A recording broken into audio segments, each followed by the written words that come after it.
A igreja não foi chamada para reagir. A igreja foi chamada para estabelecer. O apóstolo Joel pregou algo aqui que eu achei maravilhoso. Ele diz: os leigos precisam de sinais. Os leigos precisam de sinais. Os leigos se movem a partir de percepções. O tempo está nublado, o dia vai ser mau, a economia não está bem, esse ano vai ser ruim. Alguém assumiu o governo, eu acho que o meu negócio não vai dar certo. Os leigos precisam de sinais. Eles estão sempre em busca de indicadores naturais para entender como vai ser a agenda do ano. Mas a igreja não depende de sinais, a igreja depende de uma palavra. É por isso que aquilo que para o mundo é loucura, para nós que cremos é o poder de Deus. O mundo está em crise, nós estamos em Cristo. O mundo está perdido, nós fomos encontrados.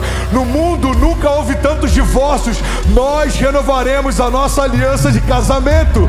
No mundo pessoas não sabem o que fazer com seus filhos, nós estamos afiando as nossas flechas e serão liberadas sobre as nações. O mundo está em busca de respostas, nós carregamos a única mensagem capaz de redimir uma geração. O mundo está relativizando o gênero, nós dizemos: fomos feitos à imagem e semelhança do nosso Criador. O mundo está dizendo: os dias são maus, nós declaramos: o Senhor é bom e a sua misericórdia dura para sempre.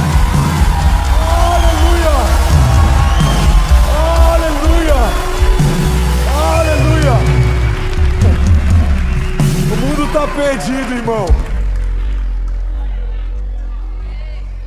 mas é a igreja que, como um farol, vai apontar o destino. O mundo está vazio, mas é você que carrega o mesmo poder que ressuscitou Jesus Cristo dos mortos. O mundo está confuso, mas nós sabemos o que ouvimos de Deus no secreto e precisamos comunicar para quem ainda não ouviu. Igreja, olha para mim. É maravilhoso ver um ajuntamento como esse. Eu amo ver isso, eu anseio por isso. Eu creio que ainda está pequeno em relação a tudo que o Senhor nos prometeu e tem nos confiado. Mas a força da igreja não está só quando ela se junta, está quando ela se espalha. Está na segunda-feira, quando você estiver no teu trabalho. Você que é batizado no Espírito Santo, gasta mais tempo orando em línguas, irmão. Profetiza antes de entrar no teu ambiente. Pastor, eu estou sendo perseguido. Pois é, você tem reclamado mais ou você tem profetizado mais a respeito dessa perseguição? Começa a declarar: eu declaro em nome de Jesus que os meus inimigos sejam envergonhados, que o Senhor deixe claro como a luz do meio-dia que eu sou justo e que a vida de Deus brilha em mim. Senhor, eu não sei se você vai mover o coração dele ou se você vai mover ele de lugar, mas aquilo que o Senhor me deu, ninguém vai tirar. A minha casa não vai sucumbir. Os meus inimigos serão confundidos, virão contra mim por um caminho, mas por 7 caminhos eles fugirão. Os que tentarem me parar serão parados, os que tentarem me confundir serão confundidos, os que tentarem me frustrar terão seus planos frustrados, porque o Senhor é o meu bom pastor e de nada eu terei falta. E mesmo que eu ande por um vale de sombras e morte, mal nenhum eu temerei, porque tu, Senhor, estás comigo. A tua vara e o teu cajado me consolam. O Senhor é o meu refúgio, a minha fortaleza, socorro presente na hora da angústia. Eu clamei ao Senhor e o Senhor me ouviu e me livrou de todos os meus temores. Aqueles que olham para Ele permanecerão com seus rostos cercados de glória e jamais demonstrarão decepção. Porque Ele é o Jeová Rafá, o Deus que cura. Ele é Jeová Jireh, o Deus que provê. Ele é Jeová Nissi, a nossa bandeira. O Senhor é por nós, quem será contra nós? Agindo Deus em nosso favor, quem impedirá o seu agir? Podem 1000 cair ao meu lado, 10.000 à minha direita, mas eu não serei atingido. Aleluia, aleluia, aleluia. Se for para Jesus, será que alguém pode dar um brado de liberdade nessa noite? Aleluia, Jesus. crises. Os leigos precisam de sinais. A igreja só precisa de uma palavra. Os profetas de Baal clamando para que o fogo descesse sobre o altar. O profeta ironizando eles. Talvez ele esteja dormindo. Talvez ele esteja comendo. Essa ousadia só tem quem tem tempo com os céus. Bom, olha para mim, eu acredito, e eu tenho vivido isso nos últimos 3 anos em especial.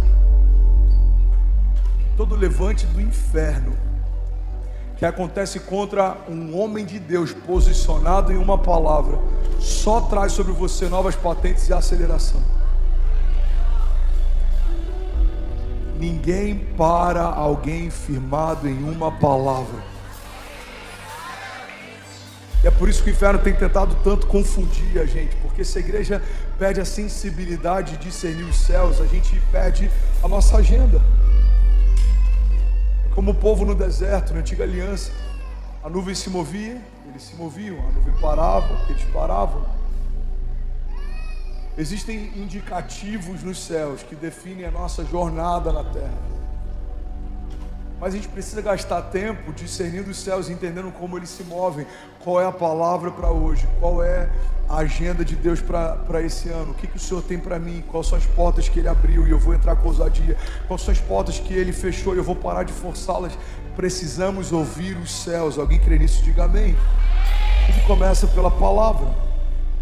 Hebreus 1:3, preciso finalizar, diz: o Filho é o resplendor da glória de Deus e a expressão exata do seu ser, sustentando todas as coisas pela sua palavra poderosa. Alguém pode dizer glória a Deus por isso? A Bíblia está dizendo que Jesus é o esplendor da glória de Deus. Ele é a expressão exata de quem Deus é. E como que Ele sustenta todas as coisas? Por meio da sua palavra poderosa. Eu quero finalizar, tem um texto aqui, está em Romanos 1:17. Muitas vezes a gente usa esse texto de uma forma equivocada. Alguém está comigo aqui? Diga amém. Romanos 1:17 diz assim: porque no Evangelho é revelada a justiça de Deus, uma justiça que do princípio ao fim é pela fé, como está escrito. Vamos ler junto? O justo viverá pela fé. Vamos ler isso tudo junto? Vamos lá. Porque no Evangelho é revelada a justiça de Deus, uma justiça que do princípio ao fim é pela fé, como está escrito: o justo viverá pela fé. Alguém pode dizer glória a Deus por isso?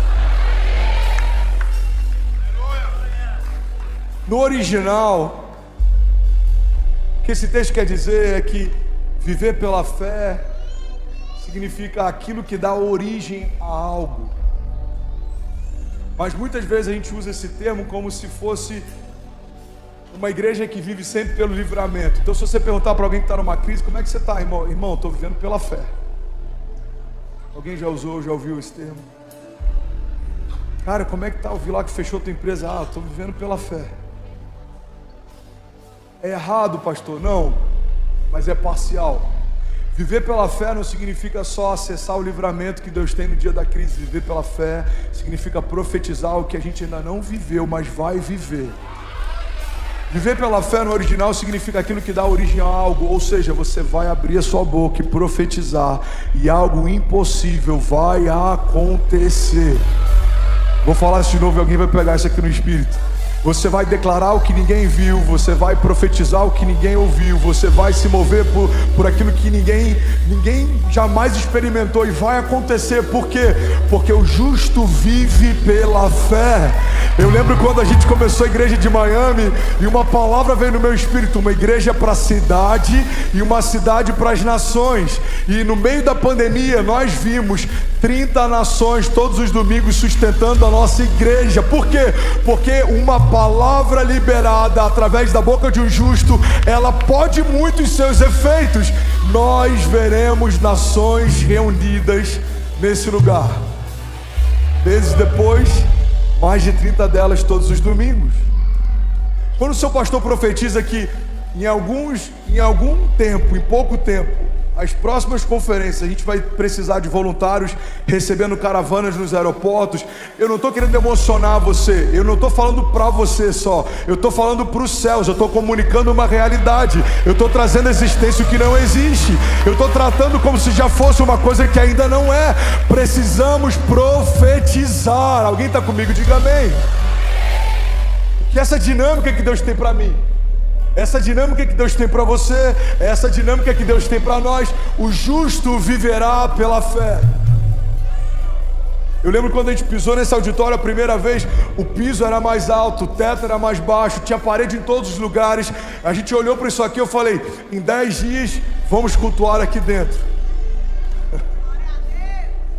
Pastor, você não é maluco? Não, eu estou debaixo de uma palavra. Guarda isso, irmão. Mesmo se naturalmente for impossível, Deus vai viabilizar de forma sobrenatural. Eu não sei como vai ser, mas eu sei que vai acontecer.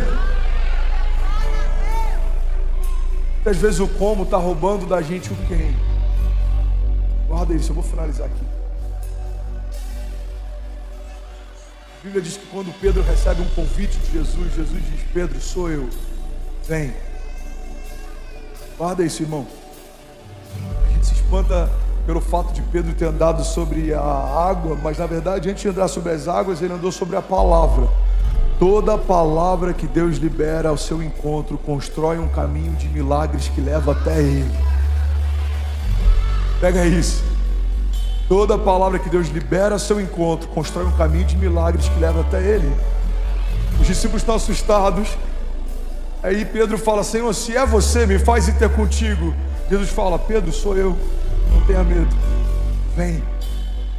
E aí Pedro coloca o pé para fora, ele começa a andar sobre a palavra, ele começa a andar sobre a matéria, ele começa a andar sobre as águas. Mas a Bíblia diz que quando Pedro começa a olhar para a força das ondas, e ele começa a ver tudo que estava ao redor dele, ele afunda. Irmão, guarda isso. Todas as vezes que a gente voltar os nossos olhares para como está acontecendo, esquecer quem que nos chamou, a gente vai afundar. Eu tenho que fazer esse exercício todas as vezes, por exemplo, liderando uma igreja como essa. Quantas vezes na segunda-feira Yasmin já mandou mensagem, pastor, tem 800 mil negativos, como a gente vai fazer? Aquele que prometeu é fiel para cumprir. Elevo os meus olhos aos montes, de onde virá o meu socorro. O meu socorro vem do Senhor que fez os céus e a terra. Eu não sei como vai ser, mas uma coisa eu sei, vai acontecer. Deus não é homem para que minta, nem filho do homem para que se arrependa. O justo vive pela fé. A gente vai conseguir. E aí sabe o que acontece? A gente vê uma igreja que em janeiro do ano passado tinha 600, indo para 2.000, indo para 3.000, indo para 6.000, indo para 8.000. Por quê? Porque toda palavra que sai da boca de um justo pode muito em seus efeitos. Você precisa profetizar, irmão. A gente tem que parar de gastar tempo murmurando, a gente tem que investir mais tempo profetizando. Você crê nisso? Diga amém. E aí, tudo bem? Você acabou agora de assistir um vídeo. Se você ainda não está inscrito, já se inscreve também no nosso canal, ativa esse sininho aqui embaixo de notificação e toda vez que eu fizer uma live ou estiver transmitindo uma mensagem ao vivo, você vai ser um dos primeiros a saber. Mas eu deixei mais 2 indicações aqui que eu espero que façam muito sentido para você. Então já aproveita e clica para assistir a próxima mensagem, beleza? Seja bem-vindo ao time de incendiários e eu espero de verdade que essas mensagens mudem a sua vida como elas têm mudado a minha também. Até a próxima. Valeu!